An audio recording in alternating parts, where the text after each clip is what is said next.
Lîstanbolê guhdarên Açık Radyo sekinandina weşanên wê bi xwepêşandanekê şermezar dikin. Xwepêşander dibêjin Açık Radyo ji bo raman û pirdengiyê platformek vekirî bû. û ev jî di Medya Tirkiyeyê ciyeke bêhempa da radyoya serbixwe.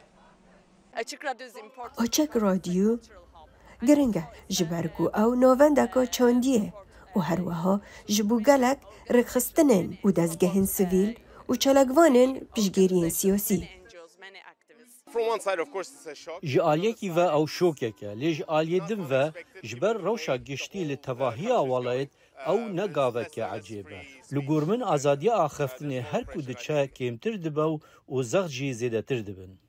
Saziya Bilindiya Radyo û Televizyonê Rûtük got ku destûra Açık Radyoyê hatiye betalkirin. Ji ber ku wê cezayeke diravî û rawestandina weşanê yên berê bi cih neanîne. Piştî mîvanekî Açık Radyoyê kuştina Ermeniyan di 1915 de ji aliyê serwerên wê demê yên Osmanî yên Tirkiye ve wek jenosîd pênase kir, fermana girtina wê hat ragihandin. Rûtükê got ku ev şîrove nefreta civakî azrandiye. Şîrovekar biryara Rûtükê wek beşek ji meyleke berfireh dibînin. This decision is particularly concerning in terms of Ev biryar bi taybetî di warê ji navbirina pirdengiya medyayê fikarên Kûrçê dike û dengên kêmanî yên mayî lawastir dike û gaveke nû ye hewlên siyasî ye ku dixwaze civakeke bi takenerîna fermî ava bike.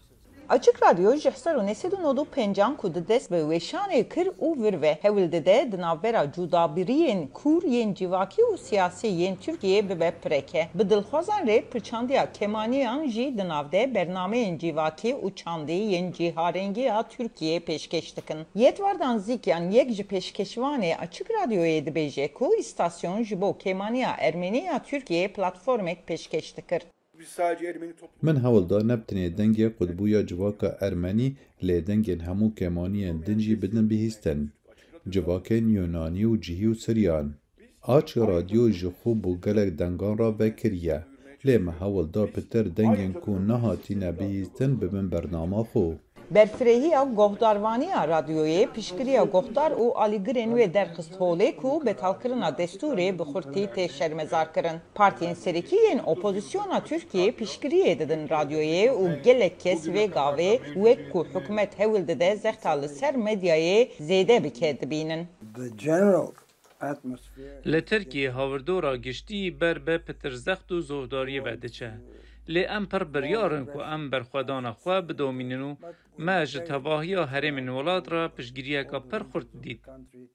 Açık Radyo dijî xedeqeya serxwe li dadgehê serlêdana pêdaçûnê dike û hewil dide ku li ser internetê weşana xwe bidomîne. Lê ji bo vê yekê jî destûrnameyek hewce ye.